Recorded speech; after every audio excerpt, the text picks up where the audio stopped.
Hey, salut! La vidéo que tu es sur le point de regarder est issue d'un live Twitch. Alors si tu ne veux rien louper, check la description et rejoins-nous. Bisous ma gueule. Oh, Padre Pio, viens en moi. Aide-nous pour le live paranormal qu'on va subir. Nous allons utiliser des outils scientifiques pour tenter de comprendre pourquoi certains lieux et certaines personnes deviennent Deviennent cons. Ah, si vous avez la réponse, je veux la réponse. Pourquoi des fois certaines personnes deviennent cons? Putain, je veux savoir. Daniel, Christopher et Missy emménagent dans la maison de leurs rêves, au 112 Ocean Avenue, Amityville, État de New York. Oui. Ils ont acheté la maison au prix dérisoire de 80 000 $, à cause de son passé macabre. Ah. Mais du coup, c'est récent alors ça, ce qui va se passer là.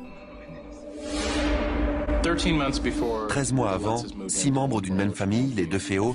Alors tu feras gaffe, je crois qu'un goéland t'a chié sur le front. Je suis pas sûr. George, un ancien marine, assure à Cathy qu'il n'y a pas de quoi s'inquiéter. Non, bah non. Bah non.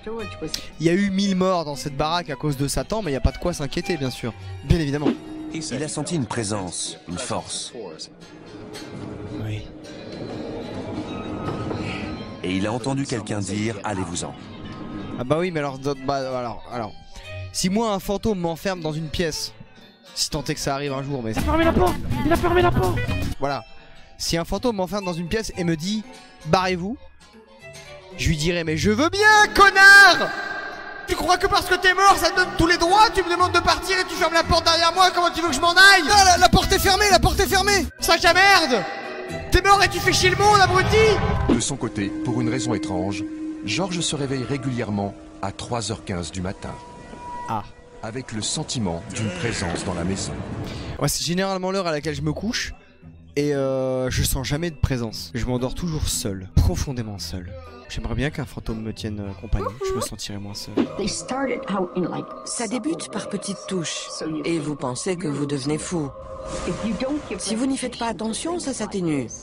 Mais plus vous en prenez acte, plus vous donnez du pouvoir à ces phénomènes. Et bah dans ce cas-là, putain, la meuf, elle vient de corroborer littéralement ma théorie du... Si tu n'es pas croyant, ça ne t'atteint pas. Et là j'ai eu des discussions avec des gens qui me disaient mais oui, mais si t'es pas croyant, ils ont pas besoin de t'attaquer parce qu'ils savent déjà que tu es déjà corrompu et que tu seras plus facilement amené à faillir, à faire quelque chose de mauvais dans la vie. Donc tu es déjà une âme qui sera directement amenée en enfer. Mais là où j'ai envie de dire, c'est que si ça ne t'atteint pas, tu ne vas pas être possédé par le démon. Donc du coup tu ne vas pas éviscérer ta famille. Donc du coup tu n'iras pas en enfer. Alors! Et quelques jours plus tard, George lit une histoire à Missy avant de la mettre au lit. C'est l'histoire d'une pute. Ah bah oui. Quand un vase posé sur la table s'envole. Oh oui, bah on n'a pas nous on sait pas nous, donc forcément oui on vous croit, bien sûr. Elle racontait qu'elle voyait une sorte de cochon. Une sorte de cochon.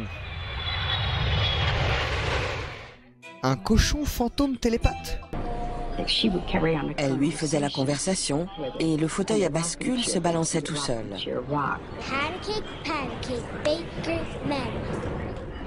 Bon déjà je suis désolé mais si c'est un cochon fantôme et que tu joues à trois petits chats avec un cochon fantôme télépathe qui jarde des pots de fleurs sur les murs et que ta fille te dit oui moi je joue à trois petits chats avec lui,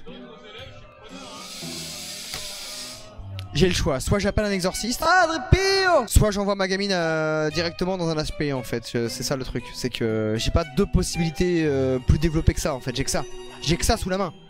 Là, excusez-moi mais Camoulox. Tu vois là moi je serais pas apeuré, je serais dégoûté parce que putain on est en train de jouer, connard, on joue au solitaire, qu'est-ce que tu m'emmerdes? Les cartes, qui c'est qui va les ranger? C'est toi le fantôme? Un matin, alors que Cathy fait le ménage dans le salon, une matière verte se met à couler sur le mur.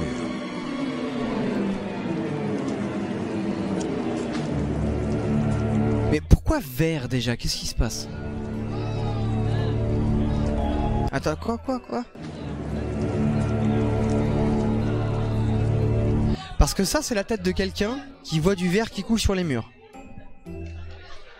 Ça c'est la tête de quelqu'un qui voit du verre qui coule sur les murs. Vous voulez pas être plus surprise? Enfin je sais pas, un truc? Bobby apprécie l'aide de Carl. En revanche, il n'est pas enchanté que celui-ci raconte des histoires à Janet sur le passé de la bâtisse. Il affirme qu'il s'agit d'un ancien abattoir qui servaient à des rituels sataniques. Oui, d'accord, oui. Il a commencé à lui raconter des choses sur ce qui s'était passé ici. Et il essayait de m'en parler aussi. Des trucs incroyables. Waouh, tu savais qu'ils ont tué des porcs dans cet établissement? Je t'assure, à coups de bifle. Incroyable. Pourquoi tu crois que la viande était aussi tendre? Parce qu'on les abattait à coups de bifle. Janet essaie aussi de chasser ces histoires de son esprit. Mais un après-midi, alors qu'elle nettoie la cuisine, ses craintes deviennent réalité. Mais non. Du sang dans l'évier. Brusquement. Attends, quoi? Oh bah, oh l'autre. Eh, l'autre, elle a à peine vu. Elle s'est à peine retournée, tu sais, elle était là. Ouais, je fais ma vie et tout, et d'un coup elle a fait...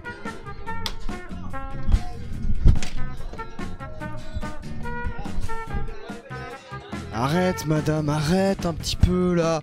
La spontanéité de tout ceci. Ce n'est pas crédible un seul instant madame, arrêtez un peu.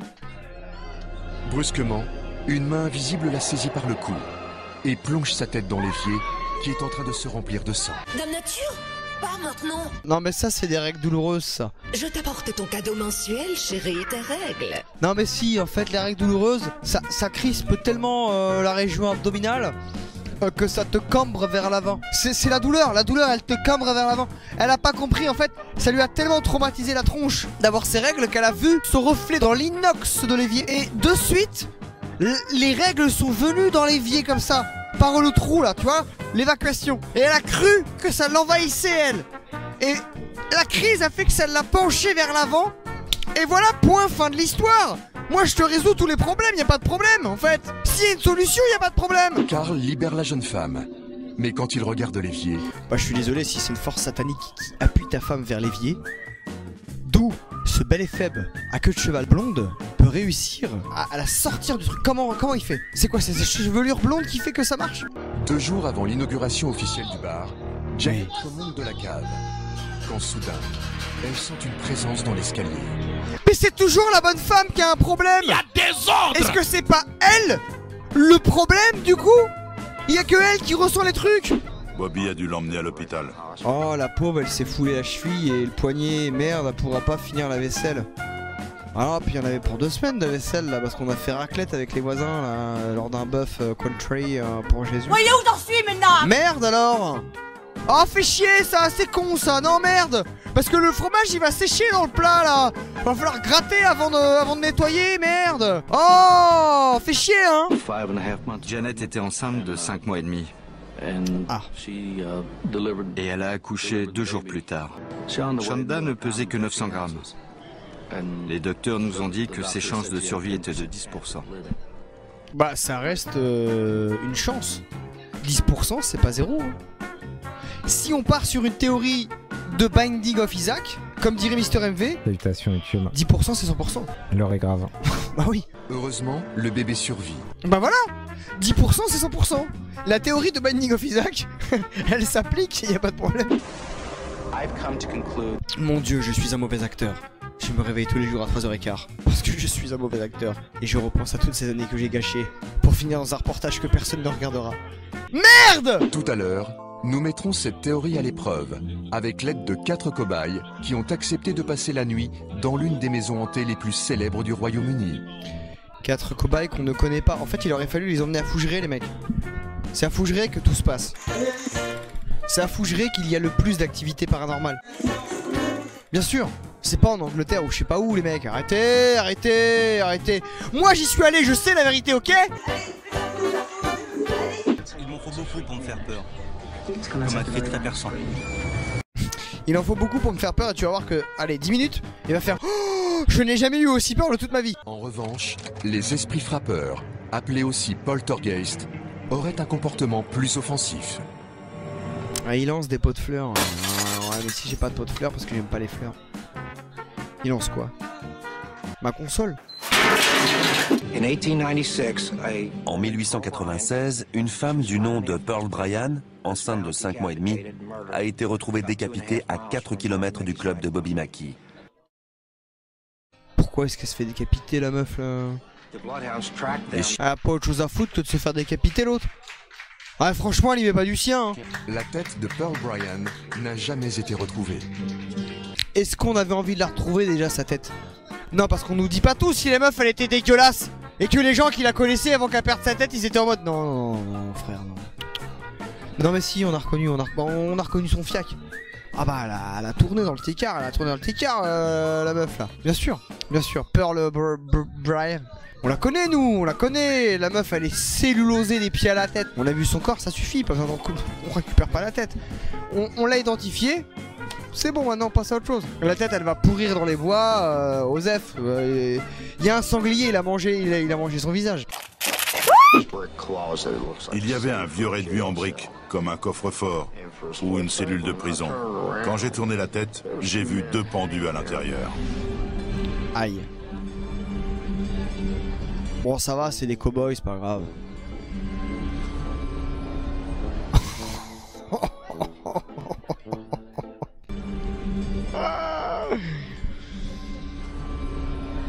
Oh là, toi tu joues extrêmement bien. Une sorte de cravate. Oh là là, il joue extrêmement... Non mais alors lui, il joue Le jour où tout a basculé peut se rhabiller. Mais moi je veux faire l'amour. Il y a concurrence. Il y a concurrence, vraiment. Je me suis détourné, et quand j'ai de nouveau regardé, il n'était plus là. Bah ils ont défait les nœuds, ils sont partis les mecs, c'est tout. Moi je vois que ça comme explication. Le révérend Glenn Cole a pratiqué un exorcisme de 6 heures sur Carl Lawson dans... 6 heures. Oh, mais 6 heures. En vrai quand on s'amuse on voit pas le temps passer. Non mais je pense que c'est ça. Je pense que le prêtre il était là. Allez, le démon, il va sortir. Était-elle imprégnée du drame qui l'avait frappé 13 mois plus tôt? Ouais, oui.